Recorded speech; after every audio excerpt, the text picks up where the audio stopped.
introduce yourself. This is not 네, 안녕하세요. 저는 Abby입니다. En agosto me gradué de UNF y estudié estudios internacionales y español. Jetzt arbeite ich bei World Affairs Council of Jacksonville. So for those of you who don't speak Korean, Spanish, and German, I said, hi, my name is Abby. I graduated from UNF in August. I studied international studies in Spanish, and now I work at the World Affairs Council in Jacksonville. So my first experience studying abroad was actually in high school. I was a Rotary Youth Exchange student for a year in Spain. I lived with 3 host families and attended a local high school and ultimately became fluent in Spanish. And then I came to UNF, and at UNF, my freshman year, I said, okay, I gotta get back abroad again. Where am I gonna go? And so I came to the International Business Flagship Program and decided to apply to go to Germany. And along with 8 other students, I went to Southern Germany and studied German in a language immersion program. And so before I went, I didn't speak any German. But by the time I was done, I was at the intermediate level, and it was really neat. I got to go to Switzerland to see some family that lives there, and that was kind of my reason why I wanted to study German. And I got to speak to them almost entirely in German, and was very comfortable with the language. I came back and I started working at the IB flagship office as a student assistant, taking my classes for international studies and everything. And then I decided I wanted to go abroad one last time. And so I went to South Korea, and I was the first student from UNF to go to this partner university in South Korea. There were 300 exchange students, and I was one of 3 Americans. So it was a very different experience in Germany, not only because of the language and the culture, but just also because I didn't have other UNF students with me necessarily. And I not only took language classes in Korea, I also took classes at night with other Korean students, like ethics and just classes like that to fulfill my international studies major. And I would just like to say that at UNF, there are so many scholarships. I know that Dr. Gaijo was saying that earlier, but there are just so many. And I was really lucky that for me, it was cheaper to go abroad than it was to stay at UNF for both of my semesters abroad, which is rare, but if you work really hard to find different scholarships, even UNF through the Cochran College of Business, through the International Center, and even local Jacksonville organizations offer scholarships. I said previously that I work with the World Affairs Council of Jacksonville now. They offer a scholarship for Jacksonville students who are studying abroad, and so I was one of their recipients for their scholarship, and then I actually ended up getting hired by them, so it worked out really well. But I would just really encourage you guys to go abroad because I think it's just so great to not only learn another language, but the friendships that you've made when you go abroad. It's just an incredible thing that I have friends in all these different countries. Because even when I studied abroad in South Korea, I became friends with people from Canada, France, and Germany, and Spain who were also studying there. So it's not only was I exposed to the Korean culture, but cultures from all around the world who were also other students at my school.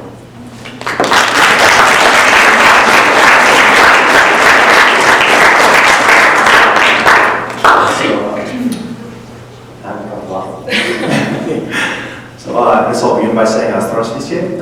Меня зовут Steven, which is Russian for hello. My name is Steven. So.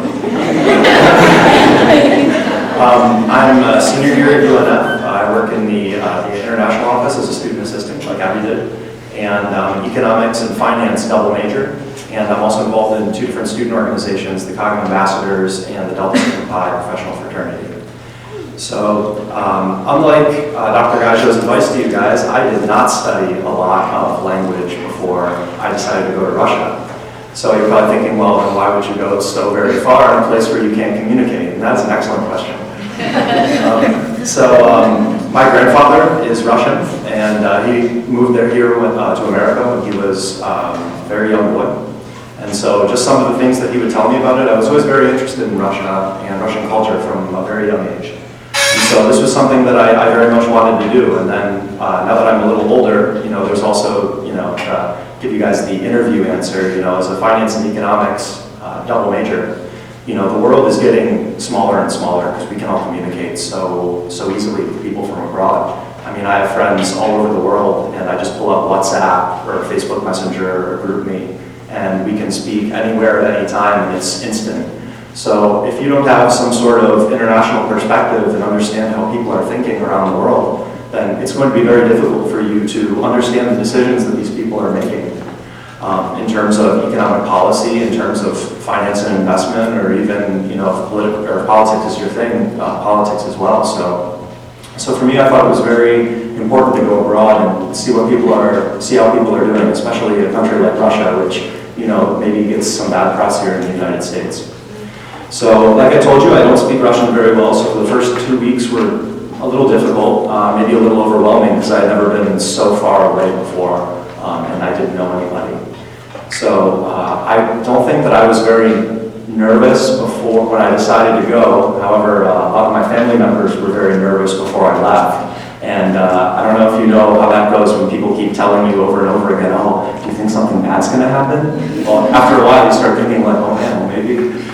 But what I would tell you is that if anyone is trying to dissuade you from going abroad or going out and seeing the world, do not let their negative opinions sway you. Because when I got there, all I received from Russian people and from the other students from all around the world was nothing but acceptance and love and help. And even though I only spoke English, some broken Spanish, and maybe a little bit of Russian, everyone there was so willing to help me and wanted me to succeed.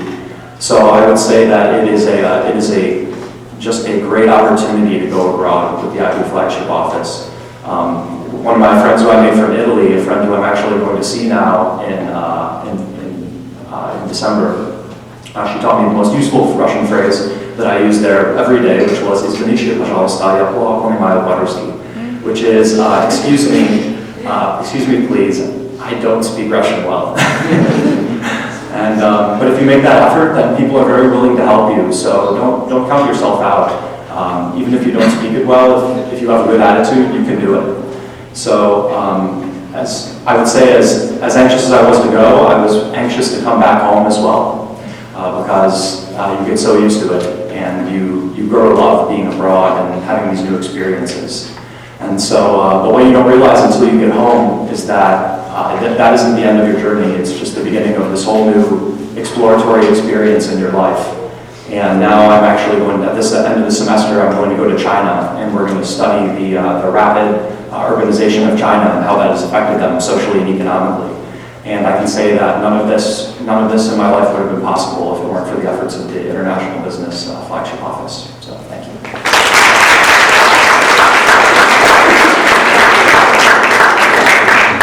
Hola, buenas. Mi nombre es Erin y soy de aquí en Jacksonville. Estudié en Santiago de Chile el semestre pasado y aprendí español en colegio, empecé a aprender en colegio.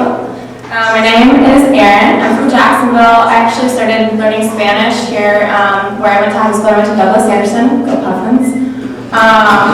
And I studied in Santiago, Chile last semester for 6 months. It was an incredible experience. I actually did one of the short-term programs as well the summer before that in Spain. And that was my first time out of the country. And so the reason I chose Chile was because it was the only university that we had that offered, it was in a Spanish-speaking country, which was my goal, and offered classes in Spanish. So not just language classes, but actual business classes as well. I'm a marketing major, international business minor, as well as Spanish minor. And so one of my goals was to kind of improve my business vocabulary in Spanish, since I want to work in international marketing and international business. And so that was the only option that I really had, even though all the other options were really great: Argentina, Spain, Mexico. But I ultimately chose Chile because also I didn't know anybody in Chile. I'm in the delegation program where we have the buddy system. I've been doing it for a couple of years, and I've met a lot of people. I've had buddies from Spain. This year I have 2 from Argentina and 1 from France. And so that was kind of what helped develop my interest a little bit further. So I started, again, taking Spanish in high school, and I actually started learning as kind of a joke because my best friend at the time, her mom didn't speak English, she was Puerto Rican, and so I thought it'd be funny to talk to her in Spanish, but then once I actually started to understand words and phrases and things started to click, I just grew to love it, and I kept learning. I actually stopped learning. I kind of did the same thing. I didn't take it as seriously for last year of high school and first year of college, and then I finally got back into it But I was kind of studying on my own a little bit while I wasn't taking classes, and then I jumped right back into the intermediate programs and then started doing the study abroad. The reason I chose to go for a semester was because I feel like you can only get so far learning from books and even practicing in a classroom. Eventually you hit a wall, and I had started to kind of hit that wall in the intermediate level. And so many people had told me the best way is to just immerse yourself, and so that's what I chose to do. And I was not only the only American student in my university, but I was also the only person from a native English-speaking country. So you can imagine that could be quite difficult at times. But ultimately it did help my Spanish a lot, and it got me more interested in other languages. I learned a little bit of Portuguese, which I haven't practiced, so I've forgotten a lot of it, but I was going to Brazil, so a month before that I studied Portuguese and got there and could communicate well. And then this semester I'm starting French and Chinese, or well, Mandarin as well. So like Steven said, I would highly recommend one of our programs, whether it's a short-term, long-term semester. I recommend a semester over everything. You get a lot out of it. I think one of the best things I learned was that you have to be patient with people in other cultures, and also that you are, when you leave the country, you're a representation of the state. And if you can speak another language well, or even if you're speaking at like an intermediate level, people have a lot more respect for you. They will treat you differently than just a tourist. I got lots of free stuff actually. Like people would be like, wow, you're American and you speak Spanish, here. Skip this line, this 2-hour line, and like this office was kind of like the DMV, so you know, that's really awesome. You know, here's free stuff. I got, like, I didn't have to pay for my SIM card and like the first 100 minutes that I got, because the phone company was like, here, just take this, we love you. So, you know, you can impress a lot of people, and that's a really great feeling, because you can, you know, kind of destroy negative American stereotypes while also learning that, hey, the stereotypes of other countries aren't necessarily true as well. So there's a lot of positive stuff out of it. Also, if you were to come to UNF, I'd recommend, or any university for that matter, getting involved in something like the Buddy Program, because it's a great way to meet people from all over the world. And now I have friends from Spain, France, Germany, South America, and you know, I could visit them. They're very welcoming. Actually, I did almost stay with someone in Spain one time, and so if you can have those connections, especially if you're a business major, it'll help you with, you know, networking and just having friends all over the world, and that really opens your eyes up to people and the diversity that is not only here in the States but the world. And it's actually kind of funny because I've had quite a few instances where people in other countries have messaged me like, hey, do you know this person? Like a girl that studied here at UNF messaged me and was like, hey, I'm in Santiago and I just met this guy that knows you, and he's from Spain as well. And I was like, yeah, he was in one of my classes and I went to Brazil with him. Like, it's a really small world. They had no connection, and somehow we all knew each other. So I'd highly recommend doing some sort of international program and continuing learning your languages.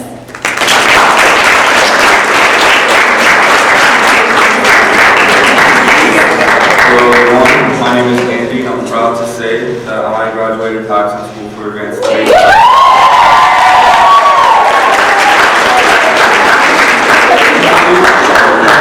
I am fluent in Albanian, Serbo-Croatian, English, and I'm studying French. Each language belongs to a different language group. So it's really hard to take away that retrospective memory when learning different languages and switching between different mindsets. I became fascinated with language during a quest of survival, actually. Seeking refuge in the US after leaving a small European country conquered by war, learning languages built my cultural capital. According to sociology, this is a social asset that promoted social mobility beyond economic means. I'll explain what that means in a little bit. Here at University of North Florida, I study sociology and international business. I have the privilege of being enrolled in the CATCH program. This is a double degree program that requires cross-cultural communication, adaptability, and an admiration for adventure. Starting fall 2018, I plan to study in Marseille, France, for the remaining 2 years of my college experience. I expect to develop a sense of connection with the French language and people. Marseille, unlike any other French city, is enriched with cultural diversity, all connected with one language. 3 things I would like you guys to remember is that language will introduce you to a self that you've never met before, and it gives you an authority over yourself and your personal expression. 2, develop a passion for what you study. It will make the process less painful. And 3, never forget the teachers that guided you, including Miss Allen, who taught me that my short shorts don't look good on me. Thank you.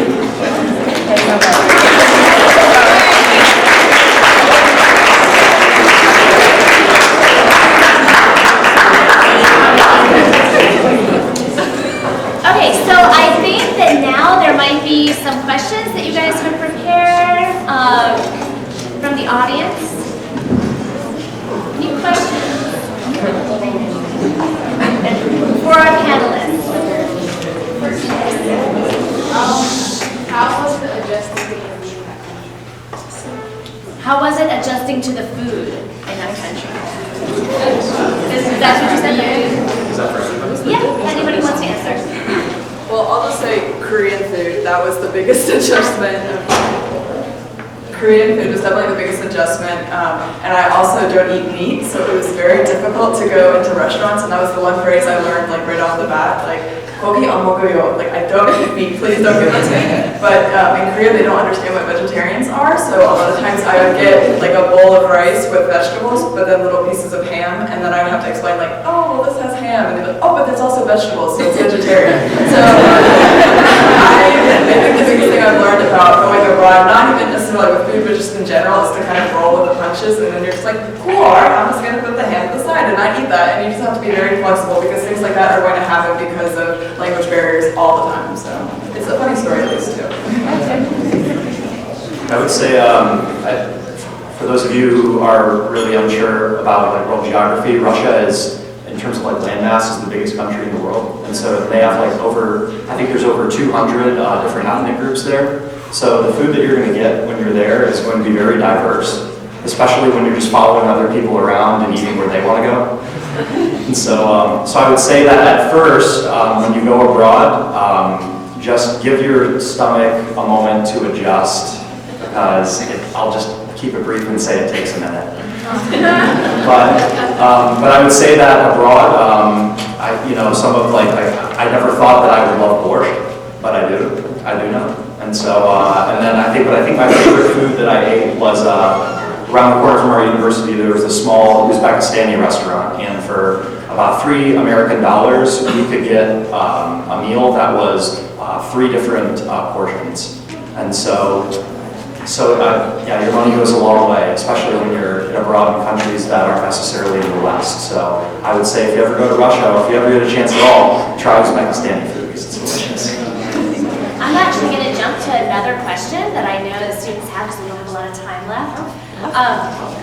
But how does majoring in or studying languages affect your other classes, either positively or negatively? I think you actually have to put a lot more time into learning a language, and like you said, like if you're not passionate about it, it's gonna be so much harder.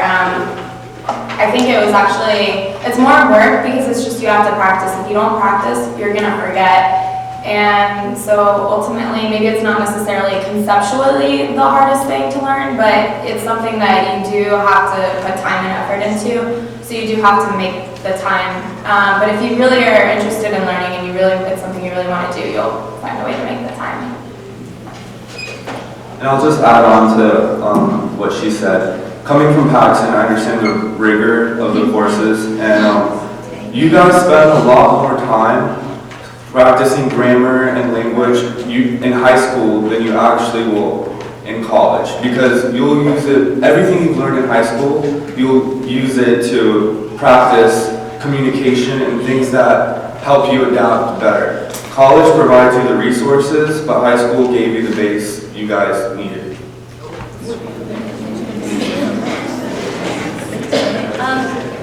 How has studying your language become an influence for a career choice or in your personal life?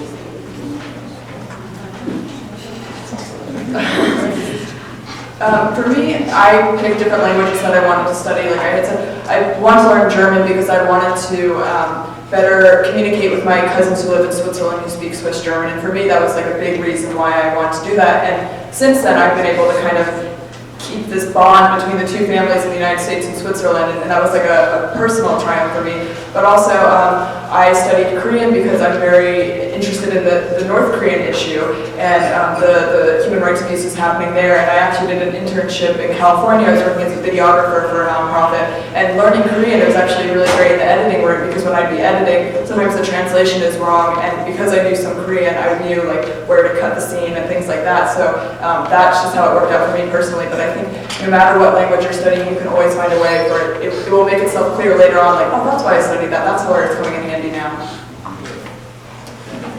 And I would just add on to say that studying Russian is really important, especially I had a professor over in St. Petersburg named Dr. Konstantin Kostin, and he actually became a mentor to me while I was there for a short while.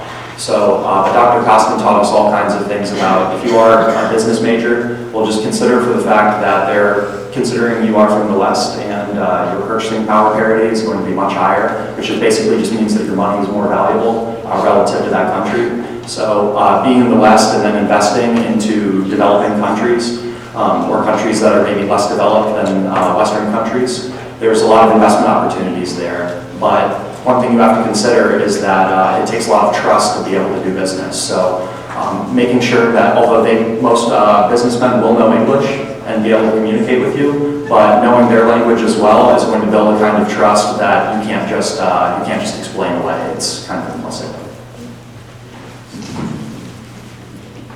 Well, I'm actually planning to continue studying Spanish. I'm actually applying, I graduate this semester and I'm applying to places overseas, pretty much all over the world, but I want to focus on Latin American markets. So I've been applying lately to Argentina, Colombia, places like that, which maybe sometimes you do have to take into consideration, well, I might not make as much money there, but that's not necessarily the end goal.